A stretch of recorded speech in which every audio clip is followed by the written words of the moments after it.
아래로 아래로. 내게 전문가의 도움이 필요하다는 것을 인정하기란 쉽지 않았다. 치료를 받는다는 것은 허약함의 표시처럼 느껴졌다. 그것도 아주 심각한 허약함을 드러내는 것이라는 생각에 사로잡혀 있었다. 하지만 일단 그 장벽을 넘어서자 또 다른 장벽에 부딪혔다. 전문가란 기술과 문제를 치유하는 힘을 가지고 있는 사람이란 뜻인데 그런 사람을 찾기란 쉽지 않았다. 우리 존재의 궁극적인 실체, 본성에 대한 믿음을 갖고 있으면서도 자비로운 마음을 가진 그런 사람 말이다. 나는 정신과 의사를 2명 만났지만 모두 실패했다. 그들은 약물에 의존하며 내면의 삶을 무시하는 태도를 지닌 사람들이었다.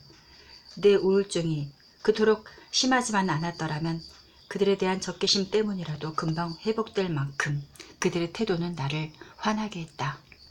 하지만 마침내 내내 필요한 방식으로 내게 어떤 일이 일어나고 있는지를 이해해주는 카운슬러를 찾았다. 물론 그것은 내가 막연히 그려왔던 그런 종류의 영적 여행은 아니었다. 빛이 희미해지는 높은 곳으로 올라가는 것도 아니었고 산꼭대기에 올라가기 신을 만나는 것도 아니었다. 사실 나의 여행의 방향은 정반대였다.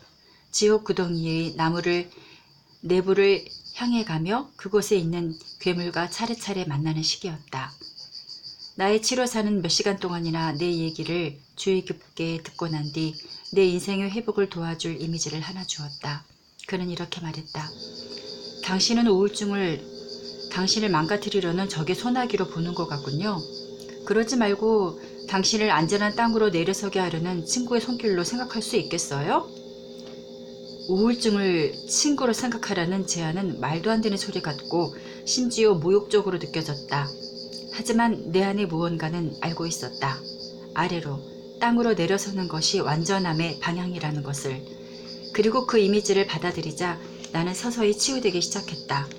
나는 내가 기반이 없는 땅, 안전하지 않는 높은 곳에다 발을 딛고 살고 있었음을 이해하기 시작했다. 높은 고도에서 산다는 것이 의미하는 문제는 간단하다. 미끄러지면 길고 긴 추락의 시간을 거쳐 바닥에 떨어지며 간혹은 목숨을 잃기도 한다는 것이다. 땅으로 내려서는 것이 축복인 것도 간단하다. 미끄러져 넘어져도 그것은 되게 치명적인 것이 아니며 곧 회복할 수 있다. 내가 그렇게 높은 곳에서 살게 된 데는 최소한 4가지 이유 때문이다. 첫째, 나는 지성인으로서 생각하는 것. 이것은 내가 아주 중요하게 생각하는 활동이다. 뿐만 아니라 주로 신체 중 땅에서 제일 멀리 떨어진 곳, 머릿속에서 살도록 훈련받아 왔기 때문이다. 둘째, 나는 기독교 신앙을 가진 사람으로서 신을 체험하기보다는 신에 대한 추상적 개념에 더 열중했다. 지금은 그것 때문에 좌절감을 느낀다. 말씀이 살이 된다는 가르침을 핵심으로 하는 데서 어떻게 그렇게 많은 육체 없는 개념들에 매달려 왔단 말인가. 셋째는 높아진 나의 에고 때문이다. 우쭐해진 에고는 실제보다 나를 더 대단한 존재로 생각하도록 했다. 마지막으로 나의 왜곡된 도덕률이다. 그것이 진실하고 현실에서 가능하며 내게 참된 생명을 주는 나의 진짜 모습을 살펴보기보다는 내가 되어야 하는 사람, 내가 되어야 하는 어떤 것의 이미지에 따라 살도록 이끌었다. 오랫동안 그런 해야 하는 것들이 내 인생의 추진력이었다. 그리고 그런 이상의 나를 맞추지 못하자 나는 스스로를 나약하고 믿지 못할 사람으로 보게 된 것이었다. 나는 잠시 동안만이라도 멈추어 이러저러한 도덕적인 나의 이상들이 타고난 나의 본성에 맞는가? 라는 질문을 던져본 적이 없었다.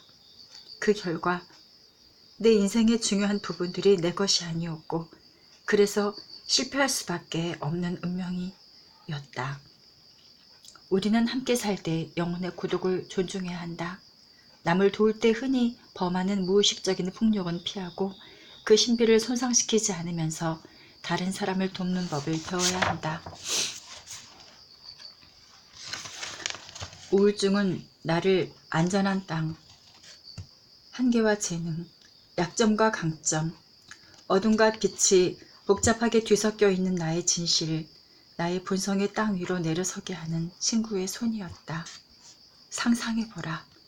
내 어린 시절부터 한 블록쯤 떨어진 곳에 서서 내 이름을 부르며 내 주위를 끌려고 애쓰는 친구의 모습을. 힘들지만 내게 나 자신에 대한 치유의 진실을 가르쳐주고 싶어하는 친구의 모습을. 하지만 나는 두려워서, 아니면 도모 없이 살아가려는 건방진 마음으로, 아니면 내 생각과 애교와 도덕률을 쫓느라 바빠서 그 외침을 모른 척하고 피해버렸다. 이 친구는 변함없는 호의로 내게 더 가까이 다가와서 더 큰 소리로 외치어 댔지만 나는 계속 피하기만 했다. 내 어깨를 두드릴 만큼 가까이 다가왔어도 계속 모른 척했다. 계속되는 나의 무반응에 좌절한 이 친구는 내 등 뒤에 돌을 던지고 다음에는 막대기로 나를 내리쳤다. 그저 내 주위를 끌려는 생각으로. 하지만 그런 아픔도 모른 척 한 채 나는 계속 피했다. 해를 거듭해도 이 친구는 계속 내 곁에 있었다. 그러나 내가 자꾸만 그를 거절하고 돌아서자 좌절감을 느껴 그 모습이 잘 보이지 않게 되었다. 소리쳐 부르고 어깨를 두드리고 돌을 던지고 작대기를 휘둘러도 소용이 없자 남은 건 하나뿐이었다. 나에게 우울증이라는 핵폭탄을 떨어뜨린 것이었다. 그건 나를 파멸시키려는 의도가 아니라 나를 돌려세워 당신이 원하는 게 뭡니까? 라는 간단한 질문을 던지려는 최후의 노력이었다. 마침내 내가 돌아설 수 있게 되자, 그리고 자기 인식을 하기 시작하자 나는 회복되기 시작했다. 그 오랜 세월 동안 나를 부르던 친구의 모습이 바로 토마스 머튼이 얘기한 참 자아이다. 이것은 우리를 우쭐거리게 부풀리고 싶어 하거나 또 다른 형태인 자기 왜곡으로 우리를 위축시키고 싶어하는 애고가 아니다.